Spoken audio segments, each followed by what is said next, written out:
Well, good morning, everybody. I have the pleasure of introducing our visiting professor this year, John Rhee from Emory. He is one of the people out there that whenever you hear him talk, you really want to listen, because everything he says has such and he does it in such a calm, nice way. He's one of those guys that if you are ever going to have to debate somebody, you definitely don't want to see his name on the contrary to you, because his style, his ease, as well as just how nice of a guy he is it goes a long way. And I know that not only from knowing John now for the last almost 10 years, but then also our resident Travis Bailey is training with him this year as well. And I've gotten to talk to Travis quite a bit about his experience with Dr. Rhee, and he can't say enough about him and the things that he's learned from him this year. So he was our top visiting professor this year. Normally we take our visiting professors out skiing, so I did promise him that it's an IOU for him for next year. We'll get him out to the NAS meeting and have him come out and spend a day with us as well. But yet Dr. Rhee. He's an amazing person. He's an amazing has been an amazing mentor for me. We were talking last night about when we first met, and we remember this AO meeting where we all sat in a room for a day and a half and tried to brainstorm all ideas for the cervical myelopathy study and papers that we were putting out. And one of the things that actually impressed me was that he remembered meeting me at that point. And I certainly remember meeting him, but it was impressive that he remembered that. He's just that kind of a very, very alert, conscious guy. And you'll see on his talk today. Just briefly, he hails from California. I noticed on his CV that he was his valedictorian at a high school, probably a small high school in Pebble Beach. I had the opportunity to visit that area this year for my first time. I did a little road trip, a little coronavirus road trip with the family to Carmel, and it's amazing that he ever left that area because it's spectacular. But he has these academic accolades all the way through his training from his high school in Pebble Beach all the way to Stanford. Then he went on to UCSF for medical school and residency, and then spent a year training with Dr. Lenke, Dr. Rhee, as well as Bridwell at WashU. So he's been at Emory ever since then, and he, as I've said, has just a fantastic reputation for not only being an awesome surgeon, but really also a great guy. So we're really looking forward to his talk today. I hope everyone else can learn something from this. I know that all the spine people will, but I hope that everyone else can listen in and just enjoy Dr. Rhee's style. So with that, Dr. Rhee, you've got the floor. Wow, thank you, Brandon. That's a terrific, very kind introduction. So thank you so much. Before I start, let me see if I can get this going. There we go. I want to say a couple of thank yous. I am truly humbled and honored to be here virtually speaking to you. Your department has a tradition of excellence in orthopedics that is really unmatched. And I'm, of course, familiar with the spine division, but it is truly humbling to be here to speak. So thank you again. I also want to give a little recognition to the people that I know personally in your department. I'll start with Daryl Brodkey. As you probably know, he's a past president of the CSRS, the Cervical Spine Research Society. And I had the pleasure of being a board member when he was president. And I learned a tremendous amount by watching his leadership style. And those are things that I'm trying to emulate today as well. In addition, I had the pleasure of working with Daryl on a number of cadaver courses for the CSRS that we taught together. And again, there I learned a lot from him in the surgical side, not only from his talks, but from watching him teach and train the people at the meeting. So Daryl, thank you. Brandon, another amazing surgeon in your department. As he said, I got to meet him for the first time at a weekend kind of retreat where we were writing a bunch of systematic reviews for a special edition of Spine on cervical myelopathy. And I think Brandon was a young attending at that time. He had just finished his fellowship or was a couple years out. And I remember being really amazed by his grasp of the literature, even at that early stage in his career. The cases that he showed last night, along with Daryl's case, were truly fantastic. So really impressive. And thank you again for the invite and the kind words. The other person I wanted to recognize, I don't know if he's here today, is John Heflin. He was one of our residents at Emory many years ago, and I still remember doing spine cases with him.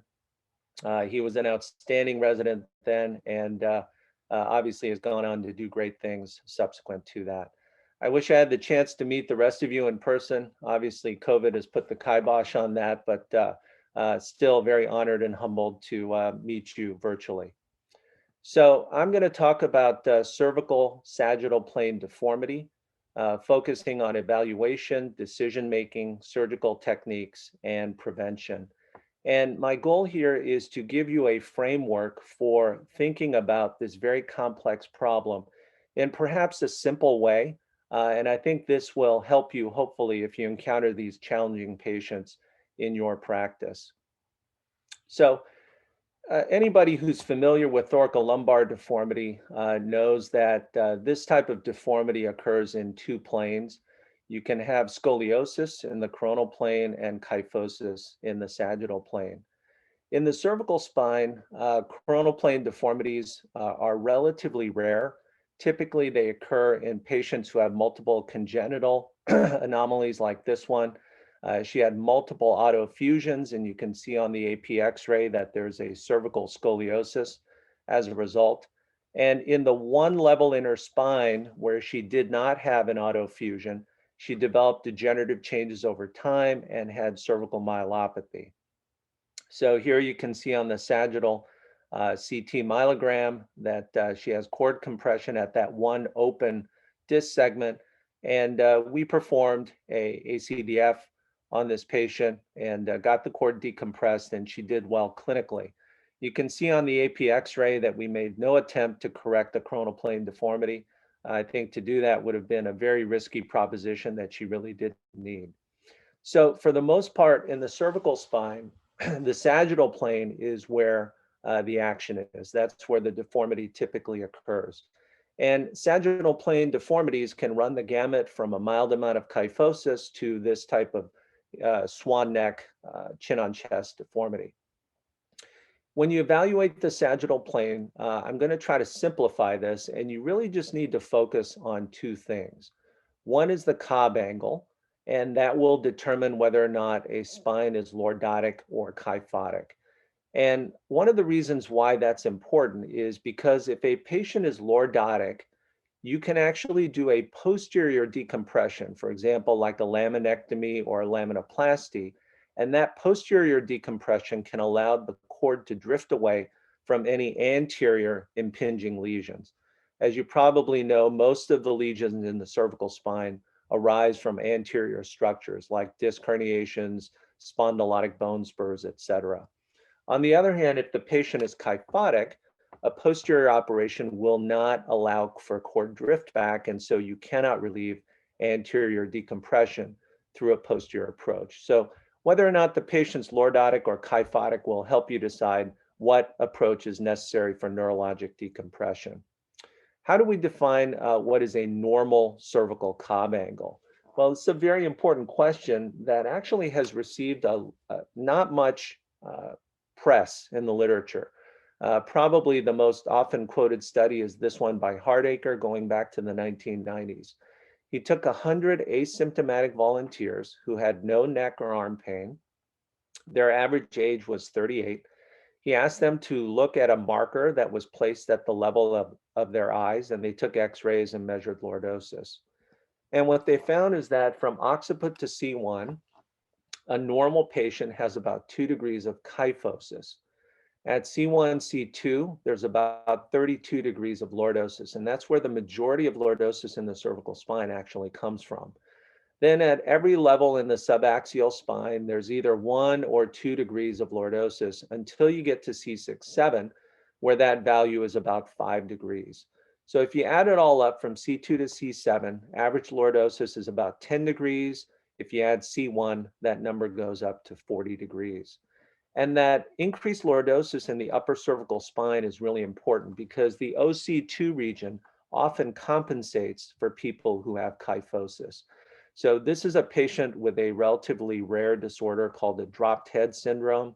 There's significant kyphosis, but what you can see is in the occipitocervical area, they try to compensate for that and maintain horizontal gaze by hyperlordosing. And the other thing that you can see is that when you correct this deformity and give them a more normal alignment in the cervical spine, the occipitocervical region normalizes as well. And you'll see that a lot in the cases that I show today. The second thing to evaluate when looking at the sagittal plane is sagittal balance. And you'll hear a term called SVA. That stands for sagittal vertical axis, and it's a measure of how the head sits with relationship to the cervical spine. If the head is way forward with respect to the cervical spine, that's called a positive sagittal balance or a positive SVA.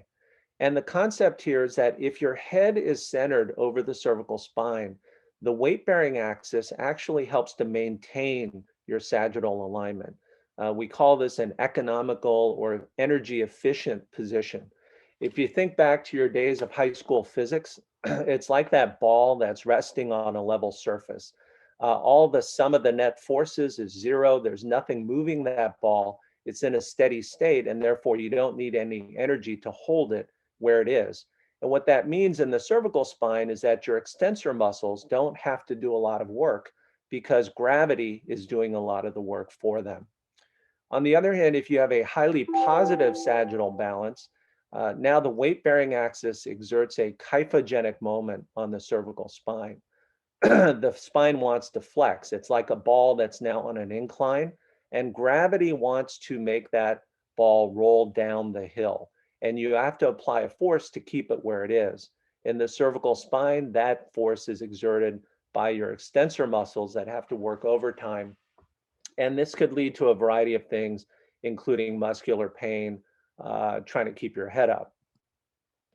So how do we evaluate sagittal balance? Well, the average human head weighs about 10 pounds.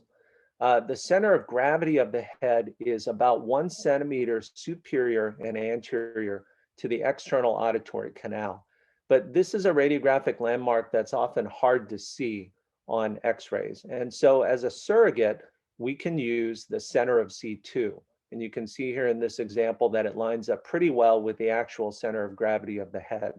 And if you drop a plumb line from that center of C2 and measure the horizontal distance from either the back of C7 or the center of C7, that's what the SVA or the sagittal vertical axis, that's how it's calculated. And in the Hardacre study from the center of C7, that value in normal people was about 2 centimeters. So when we're correcting cervical deformities, what we aim for is a lordotic spine with a low cervical SVA.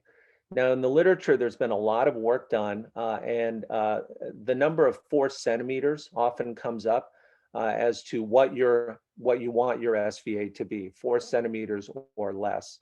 I think a lot of more recent research suggests that that number is debatable. And what I would recommend is that instead of being really formulaic and focusing on numbers, it's important to keep the overall goal in mind, which is to have a well-balanced cervical spine that's energy efficient, if you will, and supports daily activities with minimal pain. So how do we get to that end goal of a lordotic, well-balanced spine? Well, here's some general principles that I consider when looking at patients with sagittal deformities. The first principle is to categorize the deformity into different subtypes. And I'll go over here in a minute the rubric that I use when I categorize these deformities. And it's helpful to categorize them because if you do so, it will aid you in devising the appropriate surgical plan. More on that in a minute. The second general principle is to utilize mobile discs whenever they're available to achieve correction. And the third corollary to that is that osteotomies are reserved for when there are not enough mobile discs to provide adequate correction. So one way of categorizing the deformity into different types is according to its flexibility. The first type of cervical deformity is flexible. And what we mean by that is you can passively take that cervical spine by extending the neck and put the neck into an alignment that is acceptable and that you would want to have. And one approach for dealing with a flexible deformity is all anterior surgery.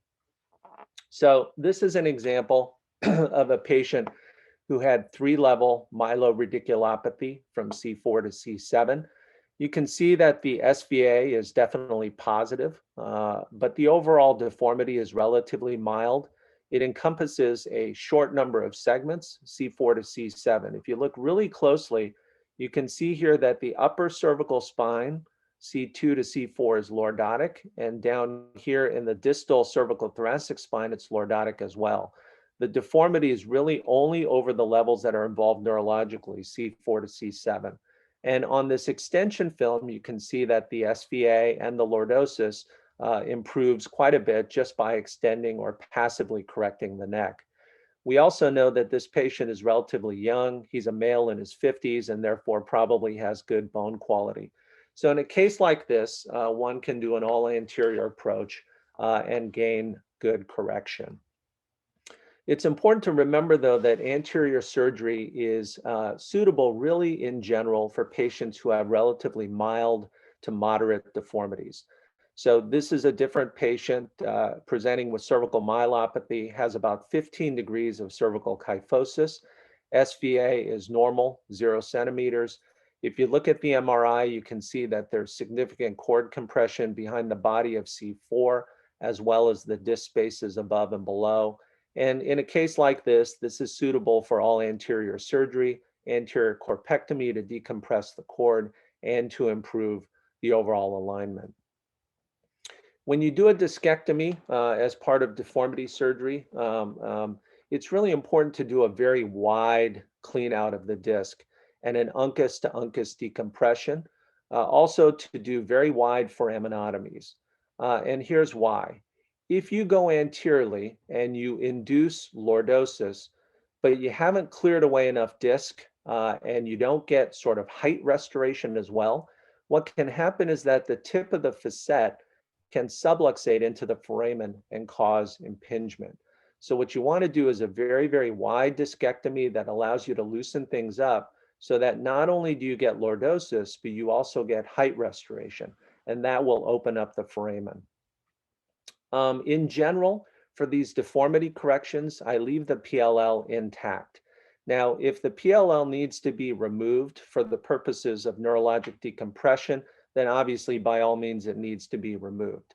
But if not, it's generally helpful to leave it intact, and I'll show you why here in a minute. Cast-bar pins are used in the interspace to distract so that you can create more room to do the discectomy. In a routine case, you usually put them in parallel.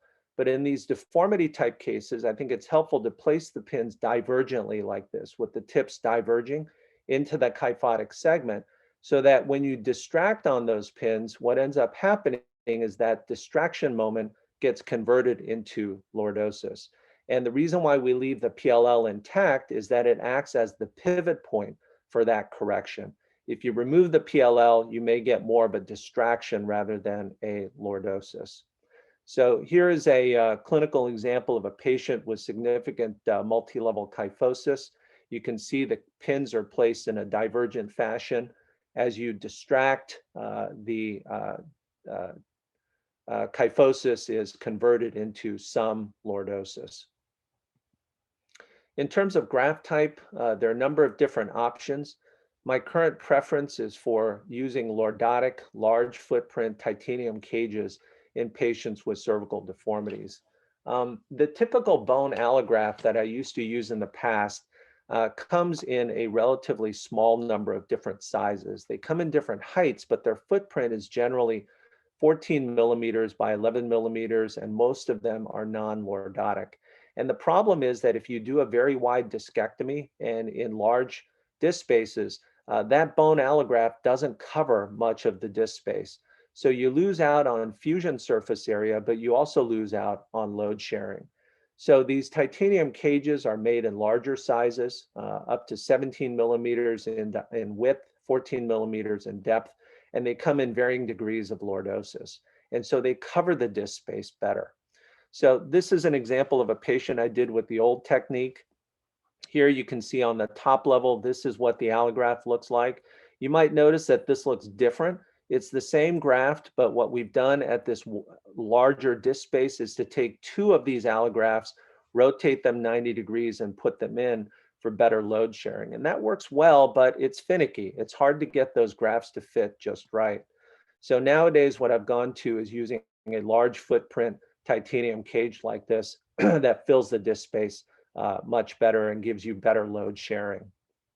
So here's some clinical examples of patients with mild cervical kyphosis being treated through an anterior approach. On average here, about 20 to 25 degrees of correction through this approach.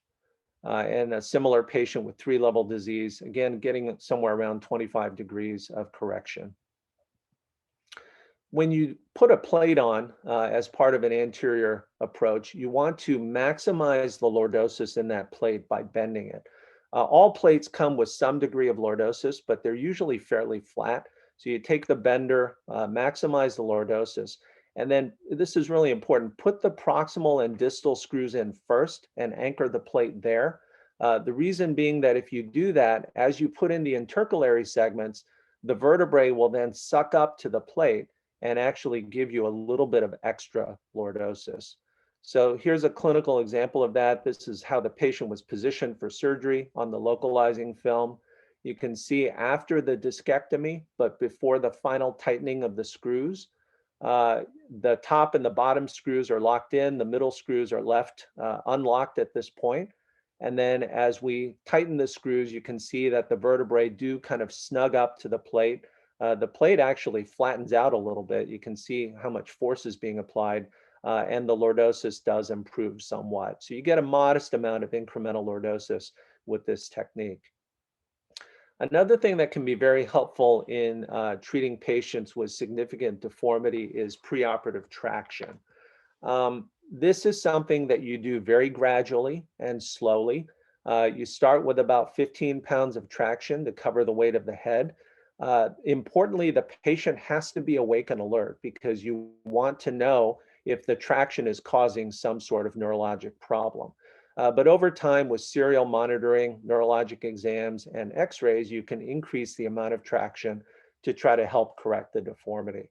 And the real benefit of this is that you get deformity correction before you even walk into the OR with the best possible form of neuromonitoring.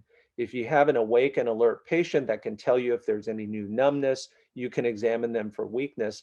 That's going to be much more reliable than any sort of your best intraoperative neuromonitoring. And I personally would much favor taking a patient to the OR with a deformity that's at least been partially corrected rather than the severe uncorrected deformity. And for those of you in general orthopedics, I kind of liken this to, putting a rod down a femur that's already been reduced anatomically. Obviously, that's going to be easier to do than taking a patient that's unreduced and trying to put the rod down without reducing it first. Here's an example showing the benefit of traction. This patient had significant cervical kyphosis. If you look at the flexion extension x-rays, again, what you see here is that upper cervical, occipitocervical area corrects quite a bit, and the distal cervical spine also lordoses. But this area of the deformity really doesn't change. If you look at the spinous process spaces here versus here, it really doesn't move that much. Here's the supine CT scan. It looks very spondylotic. Some may even look at that and think that it's fused. But you can see after a few days of traction, 30 pounds, see how much restoration of lordosis you get. The disc spaces distract out, and it just makes the surgery a lot easier and in my opinion, safer to do. Now, sometimes if you have a flexible deformity, an all posterior approach is acceptable as well. This is a patient who had multi-level myelopathy, as opposed to the earlier patient I showed. This patient has more significant kyphosis. Look real carefully and you'll see that there's not a single area through the C2 to C7 region that's lordotic, as opposed to that other patient that had areas of lordosis mixed with kyphosis. This patient has a more significant kyphosis involving a greater number of segments. You can see that in extension, the global alignment is mostly correctable. And in a patient like this, we did an all posterior C2 to T2 laminectomy infusion, again, because of the longer segment deformity and the more severe deformity that was present. Now, when you position these patients for posterior surgery, this is really critical, and there's some important things to consider. When I do this with the fellows, I always tell them to consider two vectors when you position the patient. One is the lordosis vector, and that one kind of naturally comes to mind because we're thinking about trying to restore lordosis. But you also have to keep in mind the sagittal balance vector, because if you only apply lordosis and not enough sagittal balance correction by moving in a posterior to anterior direction, then you confuse these patients with significant positive sagittal balance where their head is kind of thrust forward. And obviously that's not ideal. So here's a patient that we did a few weeks ago. This patient wasn't necessarily a deformity patient, but it illustrates the principle. You can see in the initial position, they're somewhat kyphotic and sagittally positive. We worked on that, thinking about the two vectors. You can see that the spine is more lordotic and more sagittally balanced. And in the final position, you can see they're lordotic and actually sagittally negative, where C2 is a little bit behind C7 in the sagittal plane. And again, this was not a big deformity patient, but you can see that the cervical SVA has been improved simply by positioning. And I call this low-hanging fruit. I mean, obviously, you want to try to optimize the alignment in everyone, if possible, without going overboard and without doing unnecessary surgery. But if you can pick the low-hanging fruit along the way, why not? The other thing to be aware of, though, when you position these patients for posterior surgery is that if you give them too much lordosis, you can actually create an iatrogenic foraminal stenosis because extension can narrow the neuroforamen. We talked about this a little bit with respect to anterior surgery, but it's more common with posterior positioning. This is a patient of mine with myelopathy, and you can see that there's a little bit of foraminal stenosis at C4-5, but it was asymptomatic. The patient had no symptoms referable to it. After extending the neck, however, and locking them in this position, the patient woke up with a severe C5 radiculopathy. And the CT scan shows that as a result of the extension, the tip of the superior facet has now subluxated into the foramen and caused compression. And we had to take this patient back and open up the foramen.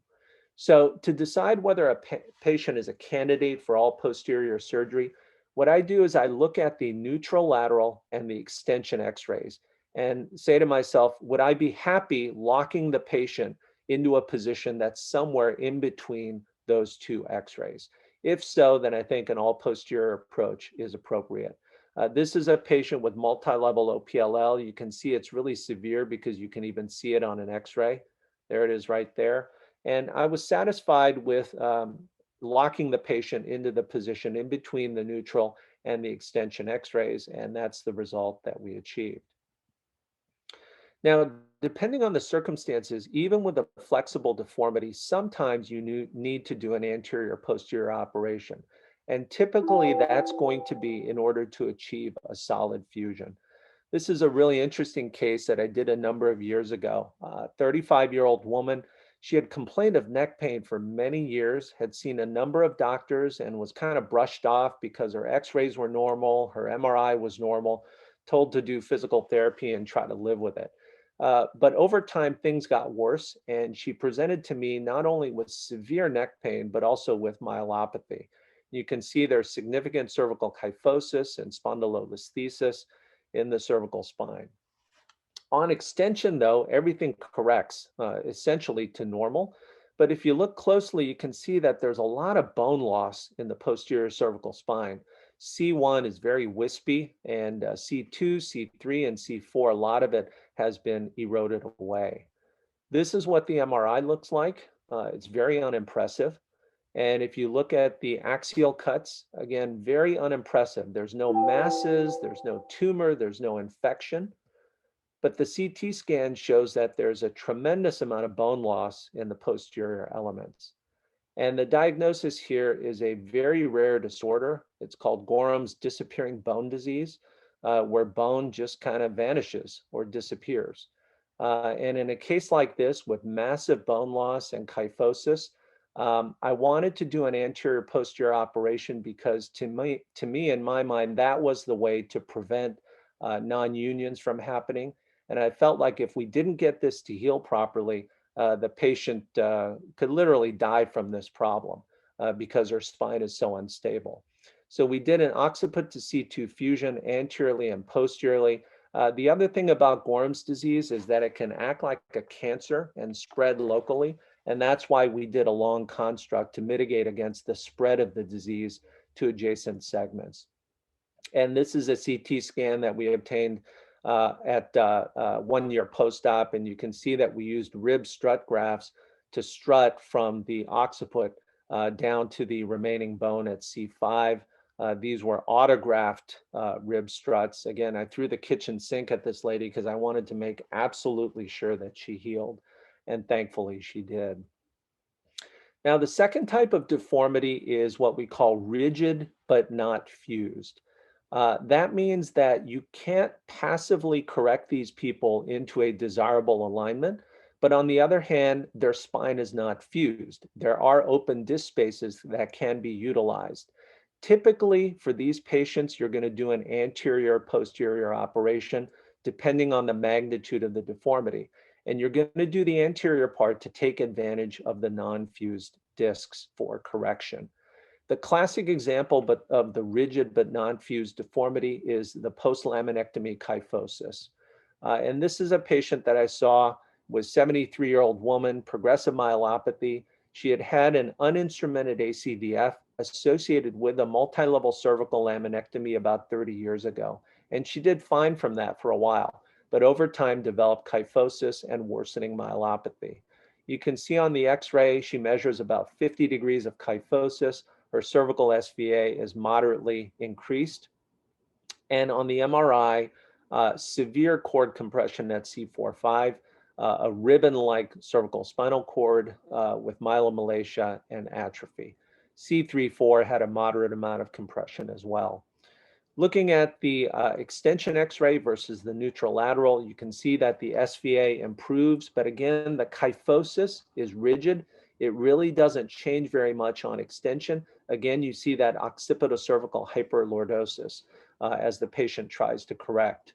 So in a case like this, we did multi-level ACDFs to utilize the open disc spaces, and then a posterior fusion to gain an additional correction and to lock everything down. So this is the radiographic result. You can see that, again, by doing very wide discectomies and releasing the disc space, you can get a fair amount of height through discs that look very spondylotic. And then in the AP plane, I used a 3-rod construct here just to try to prevent proximal screw pullout. Patient did quite well. Her myelopathy improved and her neck pain improved as well. Now, the final type of deformity is ankylosed, meaning that these patients are solidly fused in kyphosis. Obviously, they're not going to be passively correctable into a desirable alignment. And if they don't have enough open disc spaces that you can utilize for correction, these patients are going to need some sort of osteotomy, either a PSO, meaning pedicle subtraction osteotomy, or VCR, vertebral column resection. So this is a 63-year-old man that I saw. He had undergone 15 cervical spine operations in the past. He was fused solid in kyphosis from C1 to C7, and we did a cervical PSO. And basically what that involves is a wide laminectomy. You take out all the facets, you take out the pedicles, then you enter into the vertebral body and remove a wedge of bone out of the vertebral body and decancellate it. At that point, you apply a corrective force, which is generally compression, and this closes down the osteotomy and gives you the angular correction. So in this patient, we did a C7 PSO. You can see the alignment is better. It's certainly not perfect, but it's better than what it was. And we got about roughly about 40 degrees through that osteotomy as shown on the CT scan. Now, another option versus doing a C7 PSO is to do the osteotomy in the upper thoracic spine, T1 or T2. One of the advantages to doing an upper thoracic PSO is that you avoid traction on the C8 nerve root, and that can happen when you do a C7 osteotomy. And if you can imagine having troubles with the C8 root, you lose a lot of hand function. That can be problematic. The other advantage to doing the upper thoracic versus a C7 PSO is that thoracic vertebrae are generally taller. And if you imagine taking a wedge out of a taller vertebrae, you're going to get more angular correction than you would out of a shorter vertebrae. Now, like everything in life, there's some disadvantages to the upper thoracic osteotomy. The thoracic region is generally less mobile. I think overall you can get similar amounts of correction from the thoracic versus the C7, but you have to work harder at it. It takes more work to get that correction. It's not as loose intrinsically. And also, depending on the deformity, an upper thoracic PSO may not be at its apex. So here's a patient that illustrates the upper thoracic osteotomy, 68-year-old woman. She had had multiple previous surgeries anteriorly and posteriorly. She came in with progressive myeloradiculopathy, difficulty holding her head up. Her chin is near her chest. There's a very stiff, non-reducible kyphosis, and she has no motor deficits. If you look on her MRI, she has residual cord compression at C3-4. There's a spondylolisthesis at T1, T2, and severe foraminal stenosis at T1, T2 that I thought accounted for the arm pain that she was having. On the axial cuts, again, you can see the residual cord compression at C3-4. It's also snug at C6-7 and absolutely tight at T1, T2, where she has the spondylolisthesis. On the CT scan, she also has C1-2 arthritis, just added in as a bonus feature. You can see that the residual cord compression is due to OPLL that was not removed. And again, you can see that there's a solid fusion from C3 to C6. So there are a variety of different options for a case like this. One thing I considered was to do an anterior posterior operation, doing a 2-level revision corpectomy through the OPLL. The more I thought about that, though, I thought that wasn't a great idea. As you know, OPLL can erode through the dura, and by the time you remove it, you have a big hole in the dura that you have to deal with. And even if you managed all of that, I felt that by itself, this 2-level corpectomy would not correct her deformity enough. So I thought a better option would be a T1 PSO combined with an upper cervical revision laminectomy. The idea being that as you then correct the spine and induce lordosis, the spinal cord can drift away from the OPLL that's present in the upper cervical spine. Preoperatively on the CT scan, you can see there was about 20 degrees of kyphosis, and postoperatively after the PSO, about 11 degrees of lordosis. So about 30 degrees of correction overall, which is generally what you expect out of an osteotomy. And this is the radiographic result. The patient had significant improvement in her preoperative symptoms. Her myelopathy got better. Sagittal balance was better. Her chin was no longer on her chest. And you can actually see that the thoracic and lumbar spine actually corrected as well. Another reason to perform an upper thoracic osteotomy, of course, is if the deformity is in the thoracic spine. So this is a patient that we recently saw in the pandemic. You can see she's wearing a mask. I did her ACDF many years ago, and she did fine from that. She developed a T4 compression fracture after a motor vehicle accident about 2 years ago. It was treated in a collar and then kind of ignored, and over time she developed progressive kyphosis, severe neck pain, difficulty with forward gaze. This is something that patients will often complain of. They can't look upright. They'll also have trouble eating. It's hard to swallow with your neck in a flexed posture. And she walks around holding her head up with her hands. If you look at the clinical picture, I've made a measurement called the CBVA, which is the chin-brow vertical axis. It's a very simple thing. You just measure a line from the forehead to the chin, compare it to the vertical plumb, and see what that angle is. Here it measures about 40 degrees. What it basically is saying is that she's looking down and it's hard to look straight ahead. And so it's hard to live life like this. If you look at the CT scan, you can see that there's a T4 compression fracture that is driving this deformity. It's not really a cervical deformity, it's an upper thoracic deformity. So in this case, we did what's called a VCR, or vertebral column resection. Basically, you take the entire spine apart. Laminectomy, facetectomy, take out the pedicles, take out the vertebrae, remove the discs above and below. You put a cage in the front to act as a fulcrum for the correction. And then the spine will hinge through the entire resected segment to give you sagittal plane correction. The important thing about a VCR is that you're shortening the spinal column. And a spinal cord will tolerate shortening much better than it tolerates lengthening. And that's why VCRs work as opposed to a lengthening type of procedure. And in this patient with the T4 VCR, we were able to restore her chin-brow vertical axis so she can look straight ahead. Now, the final type, or actually in the ankylosed deformities, another option is what's called a posterior anterior posterior approach, or a back front back. Daryl showed a great case of this last night, and it immediately reminded me of this case that I had done. 65-year-old woman had undergone an anterior posterior fusion many years ago. The screws apparently loosened, and so the treating surgeon went in and just took the screws out. I guess he got tired of looking at loose screws, so didn't fix anything, but took the screws out.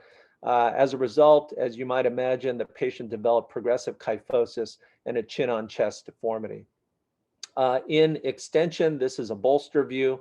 Again, you see some hyperextension through the occiput to cervical C2 area, but minimal to no improvement in the actual kyphosis itself. Here's the MRI. Thankfully, there's not a lot of cord compression, just some ventral flattening as the cord drapes over the kyphosis. And on the CT scan, you can see that there's a solid fusion from C2 to C7 posteriorly, and anteriorly, solid fusions at C4-5, C6-7, but a non-union at C5-6. So the first step in this operation was a posterior approach. We positioned her in maximum hyperextension under anesthesia to see what we would get. Again, you can see that this is a rigid deformity. There's no correction through the deformity itself. We placed all the screws and then did a posterior column osteotomy at the level of that non-union at C5-6. And basically, a posterior column osteotomy is a very big laminectomy associated with total facetectomy so that you completely unroof the exiting roots and have a pedicle to pedicle decompression. Then step 2 was the anterior approach. And positioning for these patients for anterior kyphosis correction is really critical. What you want to do is to place bolsters under the upper thoracic spine. And what that does is it acts as a fulcrum so that when you correct the deformity, the spine can pivot on that area, and it gives room for the occiput to extend and allow for correction. If you don't do that, then the amount of neck extension can be limited by the occiput hitting the table. When doing an anterior osteotomy, obviously you have to scrutinize the location of the vertebral arteries. They are variable from side to side, from level to level, so you need to look at that on the MRI scan. Protect them with a Penfield, drill away the uncus, and remove the remaining fragments with a Kerrison or a curette. Now, at this point, this is a highly unstable situation. You've done a complete release of the spine in 360 degrees, and the only thing holding the spine in place is soft tissue, literally. Skin, muscle, spinal cord, dura. That's really about it, arteries. And at that point, you employ that corrective move where you start removing the bumps that have been placed under the head, push down on the forehead, and you can gradually get correction. And this is what we got after the anterior approach. You can see that there's actually some skin folds now here in the back of the neck, which tell you that the kyphosis has been corrected. This is the area of the anterior osteotomy. I actually put in a very short single hole plate on purpose with variable screws. We don't want to lock it in this position because you may get a little more correction on the final posterior. But we put that plate in just to prevent translation, again, because this is a very unstable situation. You don't want to pit the patient as you flip them into the final posterior position. So step 3 is the final posterior approach. At this point, it's fairly straightforward. You just drop in the rods and do the fusion and get a little additional correction as well by positioning. And this is what the patient looked like post-op with significant correction of the deformity. Now, that's a lot about treating sagittal plane deformity. Let me spend a few minutes just talking about prevention. In the past, anterior cervical discectomy without fusion is something that was commonly done. You would just take the disc out and then let the segment heal bone on bone. And as you might imagine, it heals with a solid fusion a good 80% of the time. But when it heals in segmental kyphosis. The patients do fine initially, but as they get older and develop kyphosis in other areas, this can be a real problem. A similar type of ACDF was done with these threaded cages. And the problem here is that because the cages gain purchase by violating the end plates, what happens is you heal, but you heal again in kyphosis. And over time, that local kyphosis can generate a global malalignment problem. So of course, use plates to maintain alignment. These are those titanium cages I talked about before. Obviously, you want to use very long screws that maximize your purchase as well. I'm not a fan of dynamic plates because I've seen this sort of thing happen where because the screws are highly variable and allowed to settle, the construct settles and can lead to kyphosis. I think overall rigid plating is better. The other thing is to never perform a multi-level laminectomy alone. This is a patient who presented to her surgeon with headaches. She had a C1-2 laminectomy initially. Obviously, that wasn't enough, so then they went on and did a full C3 to C7 laminectomy, and 8 years later, you can see the deformity that ensued. So there are better options than that. Choose either a laminoplasty or a laminectomy with fusion rather than a multi-level laminectomy. And this will better preserve the patient's sagittal alignment and still do a very good job of decompressing the spinal cord. So in conclusion, in the sagittal plane, there's a couple things to consider to keep it simple: lordosis, kyphosis, and the sagittal balance, whether it's positive or neutral. I think it's really helpful to categorize the deformity because it will guide treatment options. This is a very simple approach. There are certainly more complicated ways of classifying these deformities, but I think this one is simple and easy to use and will help you decide what to do for these very complicated people. Thank you so much for your attention, and look forward to any kind of comments or discussion. That was great, Dr. Rhee. Thank you very much for going through that and your algorithm and the complex cases that you're now teaching Dr. Bailey how to perform. That was fantastic. I just wanted to open up any questions from the crowd. John, that was a great talk. Thank you so much. Can you speak a little bit to the decision in clinic about whether to do the surgery or not? Because that's sometimes a bit of a challenge. Like, we see the deformity, we can measure the numbers, but we still got to decide whether it's the right thing for that patient. Yeah, I think that's a great question. And as you know, there's been a tremendous amount of research that's been done on the sagittal plane and the cervical spine, especially recently. And a lot of that research is fantastic, and it's taught us a lot of things. But one of the things that I worry about with a lot of the data that's come out is that it's made people focus on numbers too much. And you start doing measurements and say, well, they're not lordotic and their SVA is not normal. And so I have to do something to make those numbers normal. And I think that's actually the wrong approach. What you got to do is step back and look at the entire patient and say, what is the actual problem that they're coming here for? Because often patients can have a radiculopathy or myelopathy that could potentially be treated with a small operation without necessarily treating the entire radiographic abnormality. So I think to your question, if a patient comes in with neurologic complaints and doesn't have any obvious visible deformity, and they're not complaining of deformity type symptoms like I can't look ahead, I have trouble swallowing, I have tremendous amounts of neck pain. In those patients, I will try to talk myself out of doing a big operation. But if you do that, you have to make sure that whatever you do either slightly improves the alignment that's there or doesn't make it any worse.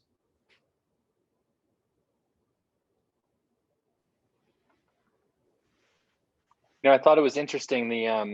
Yeah, I mean, I think we went through that same phenomenon with the thoracolumbar spine and deformity and treating the numbers and making them perfect. And then we all had a bunch of proximal junctional failures, and then we sort of started to rethink exactly what we're doing with those patients. And it seems like the same sort of thing is happening a little bit with cervical deformity, and I think presentations like this one in particular is extremely important sort of to share this message.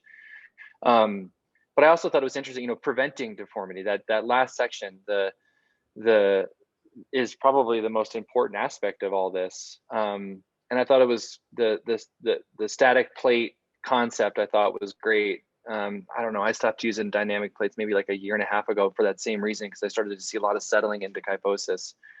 And I think that's also, for people, young surgeons out there, fellows, really important to kind of consider in any surgery you do.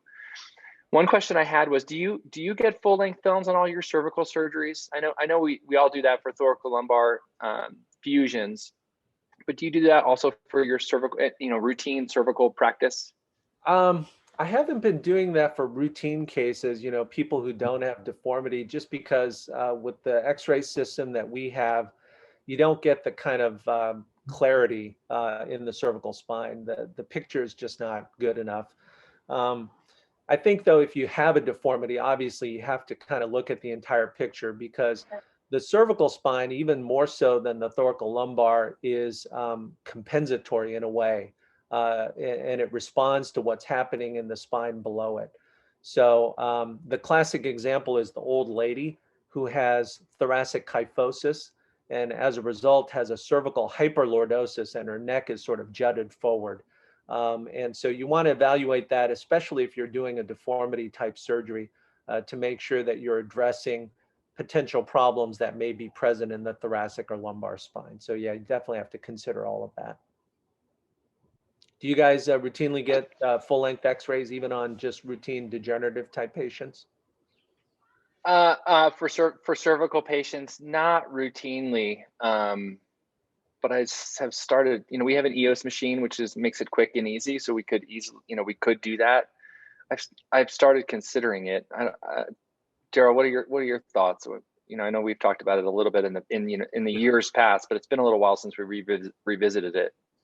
Yeah, I have the same concern that John just mentioned, that the clarity isn't great using EOS for looking specifically at the cervical spine, but it is important to see the overall sort of dynamic nature of the spine as a whole when you're dealing with deformity. So in deformity, absolutely. In routine single 2-level cervical spine surgery with a very mobile cervical spine and no complaints related really to alignment, I probably still feel like I'm missing something with the EOS.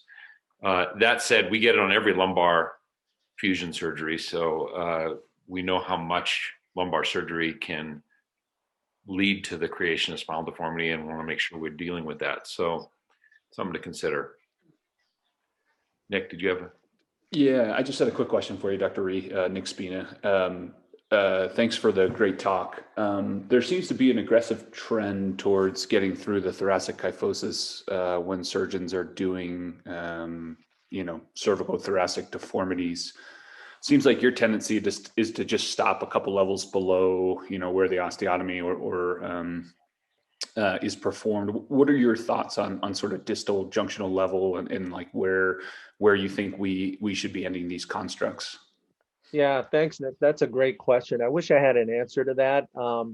I think Brandon talked about this. You know, the problem is unintended consequences, right? So we're trying to correct the deformity, and you correct the deformity, but then you get a distal junctional kyphosis that basically is almost as bad or even worse than the original deformity that was present, and will get rid of all the correction that you did. So I don't know what the answer to that is. You know, I think one of the things that I look for is on a CT scan, if a patient has autofusion, I love that. If there's some autofusions just distal to where I want to stop my construct, that's perfect, because I found that basically that prevents you from getting either a PJK from thoracolumbar surgery or a DJK from cervical surgery. But otherwise, yeah, I don't have an answer for that. I also do think that, you know, for the garden variety patient, I don't do a lot of bracing.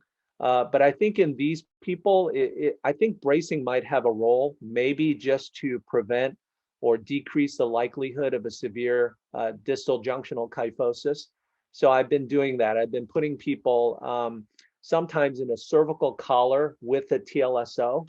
And I don't know, I have no basis in terms of literature to support that, but maybe that helps. Maybe that allows the adjacent bone to get a little stronger over time. I don't know. I don't know. But it's a great question. I wish I had an answer to you, but that's sort of the holy grail of deformity surgery, because that's what ruins a good deformity correction is either PJK or DJK. Rhee, a quick question. This is Nate Hendrickson, one of the spine surgery fellows. As you mentioned, the spinal cord tolerates shortening better than lengthening. Have you observed at all any decrease in dysphagia, dysphonia complications with shortening osteotomies compared to doing the procedure without, or is it more just the manipulation at the time of surgery?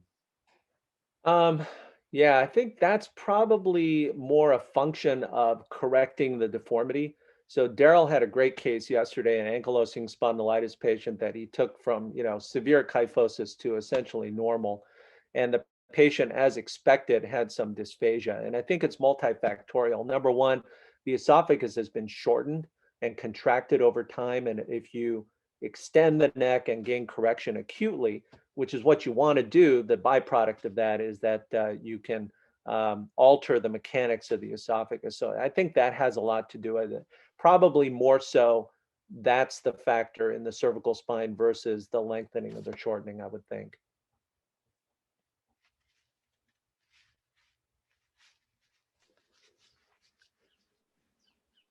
Ryan, did you have? Hey, Dr. Rhee, Ryan Spiker. Good to see you. Thank you.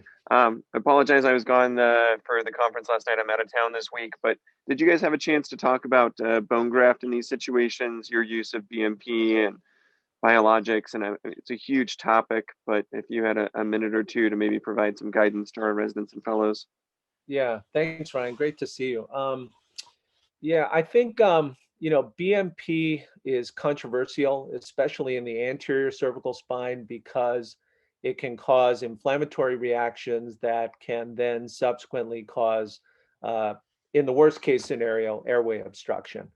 I think the data is fairly clear that if you use small doses of BMP, very small doses, and you give people steroids post-op, that is not a common situation that someone's going to get an airway obstruction, but certainly it is possible.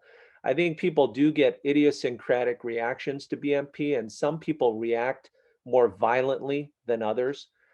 So I do use BMP in cervical deformities. Usually I'll use them posteriorly. I think the risk is a little lower there.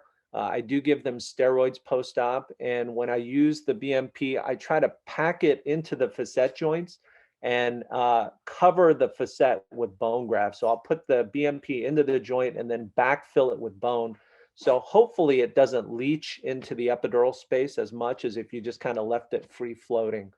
But I do think that BMP is useful because, you know, these deformity cases, often you get one shot to get it to heal, and if it doesn't heal, then the patient has a big problem. So I'm fairly comfortable using BMP carefully, but in these types of big deformity type cases. for sure. How about you guys? Yep. Yeah, I think similar thought, similar experience. Feel very comfortable using it posteriorly in cervical deformity. Less comfortable anteriorly for any use really. And I just want to say thanks for a great talk. Every time I listen to you, I feel like I learned something new, and I wish we could pick your brain for another hour or two. Well, thank you. I'm humbled by that. Thank you so much for the opportunity. Well, speaking of that, we are going to pick his brain for another hour anyway with the residents. But John, thank you so much for amazing grand rounds. I'm sure everybody's gotten something out of this, and your animations and slides and easy explanation of things really helps us a lot. Thanks again. Thank you so much again. So we can stay on this Zoom with all the residents, and thank everyone for joining us for grand rounds, and we'll restart or start our core curriculum case conference here shortly.